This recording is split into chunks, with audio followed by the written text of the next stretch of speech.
Bonjour à tous, j'espère que vous allez bien. Allez, donc on se retrouve aujourd'hui pour une nouvelle vidéo. Donc on va aborder un nouveau sujet. On va parler de la négociation salariale. Et donc je vais vous expliquer et je vais vous parler de 5 erreurs qu'il ne faut pas faire lorsque vous vous apprêtez à négocier votre salaire. Donc dans le cas d'une nouvelle opportunité, il y a 5 erreurs en tout cas qu'on fait généralement et qu'il ne faut pas faire. Donc c'est parti pour cette nouvelle vidéo. Si c'est la première fois que tu regardes une de mes vidéos, je t'invite à t'abonner et pour être au courant en tout cas de toutes les actualités et suivre toutes les nouvelles vidéos qui vont être publiées. Je t'invite aussi également à, si tu veux avoir plus que des vidéos, avoir régulièrement des posts, à me suivre sur mes réseaux sociaux, donc Instagram et Facebook qui est OM Conseil. L'erreur numéro 1, c'est ne pas connaître le marché, le secteur d'activité dans lequel on est. Pour le coup, des fois, j'accompagne des personnes et qui me disent, mais Ornella, je ne sais pas comment me positionner sur le marché, à combien je dois prétendre. Et en fait, ce que je leur dis, c'est il faut connaître le marché dans lequel vous êtes. Si c'est votre premier poste, en tout cas, c'est votre premier emploi et que généralement, les jeunes diplômés, ils se basent sur le salaire quand leur école les a communiqué. Quand faisant, par exemple, ce master, vous aurez tel salaire ou quoi que ce soit. C'est pas totalement la réalité. Donc, des fois, on se rend compte que c'est pas du tout ça. Donc, moi, ce que je conseille, que vous soyez jeune diplômé ou que vous ayez été longtemps dans une entreprise, parce que des fois, il y a des personnes, ça fait 10 ans qu'elles sont dans une entreprise, elles veulent se remettre sur le marché de l'emploi, elles savent pas. C'est de connaître votre marché. Donc, allez-y, regardez quels sont les salaires qui sont pratiqués par rapport à votre poste. Admettons, vous êtes chef de projet marketing, allez-y, regardez quels sont les salaires qui sont pratiqués pour un chef de projet marketing. Déjà, dans votre secteur d'activité, si vous êtes dans le domaine du luxe par exemple, donc regardez les salaires pratiqués dans ce domaine-là. Et après, de manière plus globale, c'est-à-dire que tous les secteurs d'activité confondus. Une fois que vous faites ça, ça vous permettra de regarder à peu près où vous devez vous situer.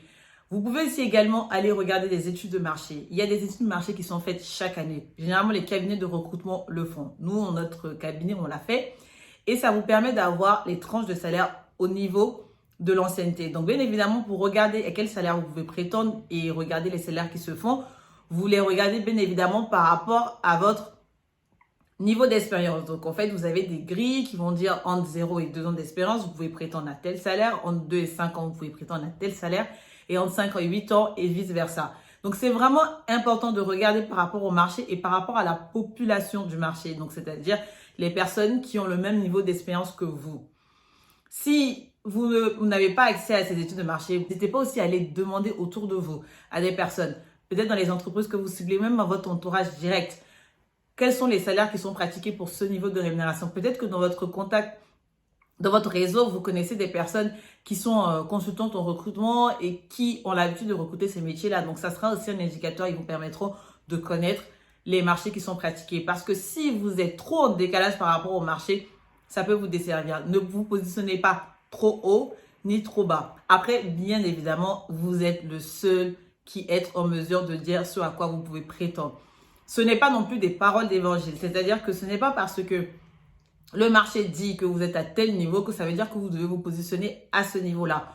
Vous savez ce que vous pouvez apporter. Vous connaissez votre valeur. Donc, bien évidemment, ce n'est juste qu'un indicateur pour que vous puissiez avoir une idée de salaire et pour ne pas être trop en décalage. Après, vous êtes le seul à définir votre salaire. Dans la continuité, on a notre erreur numéro 2 à ne pas faire. C'est de ne pas se renseigner sur l'entreprise que vous visez avant, par exemple, un entretien. Parce que généralement, votre négociation salariale, c'est-à-dire que vous allez passer des process où vous savez qu'on va vous faire une opportunité. Donc, vous devez déjà commencer à vous renseigner sur cette entreprise-là. Quels sont les salaires qui sont pratiqués? Est-ce qu'elle se trouve au-dessus du marché de manière globale ou pas? Pour tous les types de postes. Est-ce que c'est quelqu'un qui va être en dessous ou en dessous? C'est vraiment d'essayer de comprendre. Il y a beaucoup aujourd'hui avec LinkedIn, vous pouvez savoir quels sont les salaires qui sont pratiqués pour les salariés de cette entreprise-là. Vous pouvez aussi avec Glassdoor. Donc, il y a beaucoup d'outils qui vous permettent aujourd'hui de vous renseigner et de savoir quels sont les salaires qui sont pratiqués par cette entreprise-là. Erreur numéro 3, ne pas avoir de prétention. Oui, je l'ai dit, ne pas avoir de prétention. Bien souvent, des personnes qui se disent « Non, je ne sais pas, vous dites-moi ». En fait, il faut surtout pas faire ça. Ça veut dire que vous ne connaissez pas votre valeur sur le marché. Et ça, c'est très important de se connaître sa valeur sur le marché, de connaître ce qu'on peut apporter. Il faut donc s'être bien renseigné avant. Donc, c'est pour ça qu'on a abordé les 2 points précédents. Il faut aussi parler de votre rémunération, idéalement en indiquant une fourchette. Pas trop large. Ne pas faire par exemple 40K et 50, je suis entre 40 et 50K. C'est un peu trop large. Peut-être 4000K, c'est suffisant.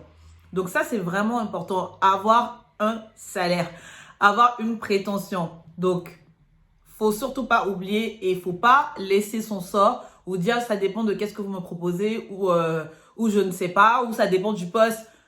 À un moment donné, il faut se positionner. Positionnez-vous. Erreur numéro 4, ne pas savoir comment on annonce son salaire dans le pays dans lequel vous êtes. Je m'explique. En France, par exemple, lorsque vous parlez de salaire, il faut toujours parler en brut. En tout cas, c'est le langage que les RH utilisent, le salaire brut.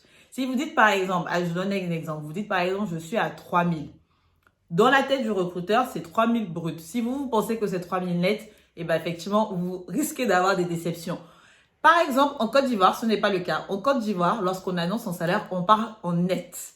Donc, généralement, si vous êtes en Côte d'Ivoire, vous allez plutôt dire votre salaire en net. Si vous êtes en France, vous allez plutôt dire votre salaire en brut. Donc, il faut vraiment connaître le pays dans lequel vous êtes et comment on parle de son salaire. Il y a peut-être qu'au Canada, c'est différent. Aux États-Unis, c'est différent.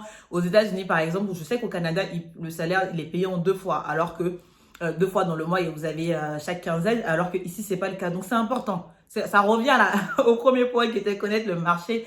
C'est vraiment important de savoir comment vous devez parler de ce salaire. Et le dernier point, c'est de ne pas anticiper la négociation. Il faut vraiment anticiper et partir du principe que si ça se trouve, ce salaire ne sera pas accepté. Bien évidemment, si c'est accepté, bingo, on est content, on est ravi. Mais il se peut que l'entreprise, par rapport à son budget, va essayer peut-être de négocier ou de dire, moi, je vous propose tel. Donc, il faut avoir préparé ses arguments. Il faut savoir quel est le seuil que vous ne voulez pas dépasser. Il faut savoir quels sont les avantages que l'entreprise peut avoir. Quelles sont les armes dont vous disposez pour pouvoir négocier. Parce que des fois, on pense salaire brut, effectivement, la paye qu'on va avoir, le fixe plutôt. Mais les avantages peuvent vraiment venir jouer dans la négociation parce que c'est une enveloppe globale. Peut-être que l'assurance que vous allez avoir, l'assurance maladie, peut-être que les différentes primes que vous allez avoir, les chèques cadeaux, tous les primes que vous pouvez négocier en ce moment, par exemple, il y a tout ce qui est télétravail, il y a énormément d'avantages. J'ai fait un post d'ailleurs sur ma page, j'ai parlé d'au moins 10 avantages ou 15 avantages auxquels on ne pense pas et qu'on peut négocier et qui peuvent peser dans la balance. Des fois, vaut mieux avoir un peu moins sur le fixe et avoir beaucoup d'avantages que avoir un peu plus sur le fixe et avoir très peu d'avantages. Donc, il faut anticiper déjà les aspects que vous voulez négocier, anticiper les aspects aussi, vos arguments pour pouvoir vraiment vous rester assis sur ce que vous voulez et vraiment aller en étant préparé. C'est très important. Donc voilà, vous avez les 5 arguments. Donc on reprend. Donc vous savez, les 5 erreurs plutôt à ne pas faire. Le premier, c'est ne pas connaître le secteur d'activité, le marché dans lequel vous êtes. Le deuxième, c'est ne pas connaître les salaires qui sont pratiqués par l'entreprise qui vous recrute, en tout cas qui a envie de vous recruter. Le troisième, c'est de ne pas parler de manière précise de ses prétentions et de ne pas savoir exactement ce que vous voulez, en tout cas d'avoir une rémunération. Et le quatrième, c'est de ne pas connaître comment on parle de son salaire dans le pays dans lequel vous êtes. Et le cinquième, de ne pas avoir préparé ses arguments et les aspects qu'on veut négocier dans le salariat. Voilà, j'espère que cette vidéo vous a plu. Si c'est le cas, n'hésitez pas à me mettre un petit commentaire, ça me fera plaisir. Si vous avez des sujets que vous voulez que j'aborde, laissez-moi aussi également un commentaire.